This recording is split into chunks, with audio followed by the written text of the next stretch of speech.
Kausapin na po natin. Nasa linya po ngayon ang head ng Albay PDRRMO, Engineer Dante Baclao. Magandang umaga po. Magandang umaga po, DJ Chacha and Manong Ted. Oo. Diyan po ngayon, anong areas yung pinaka-apektado dahil po dito sa shear line na nararanasan natin ngayon? Ang pinaka-apektado po dito ay yung bayan ng Manito kasi kahapon po nagkaroon ng landslides and flash floods. Pero po yung passable naman po yung kasi na-clear na po yung mga landslides. And yung flash floods po umupa na rin. Kasi ngayon parang nagpakita rin yung maring araw. So, hindi naman po masyadong mainit, kaya lang po medyo makulimlim. So, ang base po sa forecast ng Pag-asa, magkakaroon pa rin po ng mga pag-ulan. So, yun po ang pinaghandaan namin. Kung kaya't nag-suspend po kami ng classes in O-level, private and public. Oo. Sir Dante, ano po ulit? Bayan ng, yung sinabi niyo po kanina? Manito. Manito, tama po yan? Opo, Manito. Oo. Ilang barangay po ang nandiyadyaan sa bayan ng Manito?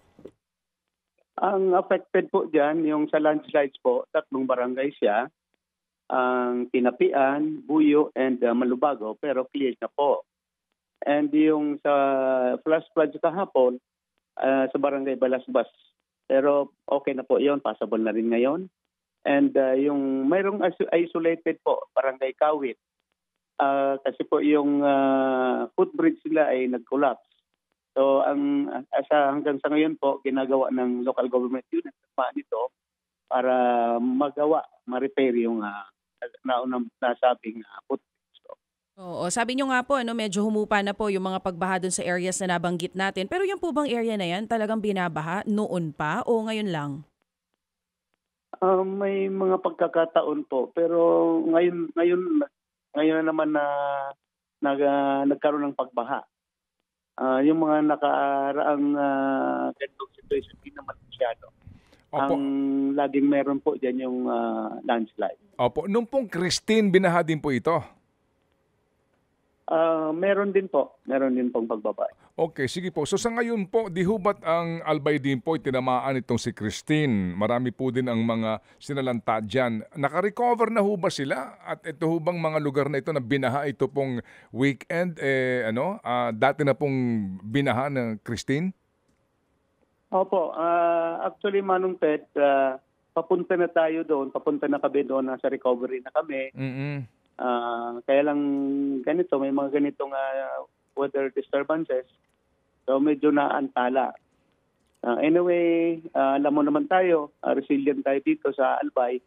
So ginagawa po namin ang kaya namin gawin para makabangon. Opo, sige po. So sa usapin po ng inyong calamity fund, kumusta po ngayon? So far po, mayroon pa namang natitira. Kasi yung calamity fund namin, nung nakaraang bagyong Christine and Pepito, hindi naman po, kalahati lang po ang ginamit namin. Okay, sige po. Sa ngayon po, sir, as we speak, wala na po yung baha? Dumaloy na po ito?